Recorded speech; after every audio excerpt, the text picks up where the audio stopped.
எக்ஸ்பென்ஸ்னால் என்னென்னு பார்க்க போகிறோம். எக்ஸ்பென்ஸுங்கிறது ஒன்றும் இல்லை, நம்மக்கிட்ட ஒரு அமௌண்ட் மந்த்லி இருக்கு இல்லையா, அதை எந்தெந்த வழியில் நம்ம செலவு பண்ணுறோம் அப்படிங்கிறது தான். இதில் எல்லா எக்ஸ்பென்ஸுமே பேட் அப்படிங்கிறது கிடையாது. ஆனால் வந்துட்டு நம்ம அந்த எக்ஸ்பென்ஸை சரியாக ட்ராக் பண்ணல அப்படின்னா அது ரொம்பவே ஆபத்தில் போய் முடியும்.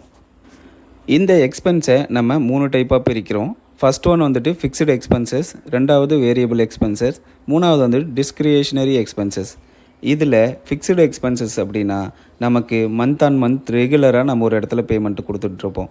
லைக் வந்துட்டு ரெண்ட், இஎம்ஐ, இன்சூரன்ஸ், ப்ரீமியம் இல்லை வந்து ஸ்கூல் ஃபீஸ் அப்படிங்கிற மாதிரி மந்த் ஆன் மந்த் நமக்கு ரெகுலராக அந்த செலவை அவாய்ட் பண்ண முடியாதுங்கிற எக்ஸ்பென்சஸ் எல்லாமே ஃபிக்ஸ்டு எக்ஸ்பென்சஸில் வரும். இதில் செகண்ட் டைப் வேரியபிள் எக்ஸ்பென்சஸ் அப்படின்னா என்னென்னா, இது வந்து மந்த் ஆன் மந்த்து நமக்கு சேஞ்ச் ஆகிக்கிட்டே இருக்கும். லைக் நம்மளோட யூசேஜை பொறுத்து இல்லை நம்ம பிஹேவியர் பொறுத்து இது கொஞ்சம் மாறுபடும். லைக் வந்துட்டு கிராசரிஸ், எலக்ட்ரிசிட்டி பில், இல்லை பெட்ரோல் போடுறது, ஷாப்பிங் அப்படிங்கிறது. இந்த மந்த்துக்கு ஏதாவது ஒரு ஃபெஸ்டிவல் வருதுன்னா நம்மளோட செலவுகள் கொஞ்சம் ஜாஸ்தியாக போகும். இல்லை நார்மலாக பண்ணுறோன்னா கொஞ்சம் நம்ம செலவுகளை கண்ட்ரோல் பண்ணலாம். அந்த மாதிரி மந்த்லி வர எக்ஸ்பென்சஸ் எல்லாமே வேரியபிள் எக்ஸ்பென்சஸில் வரும். தேர்ட் டைப் வந்துட்டு டிஸ்க்ரிஷனரி எக்ஸ்பென்சஸ்.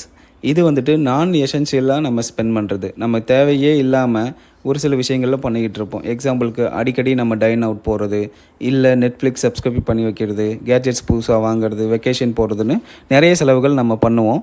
அது என்னென்னா நம்ம தேவைக்கு அதிகமாக பண்ணும்போது அது வந்துட்டு டிஸ்க்ரிஷனரி எக்ஸ்பென்ஸில் போய் நிற்கும்.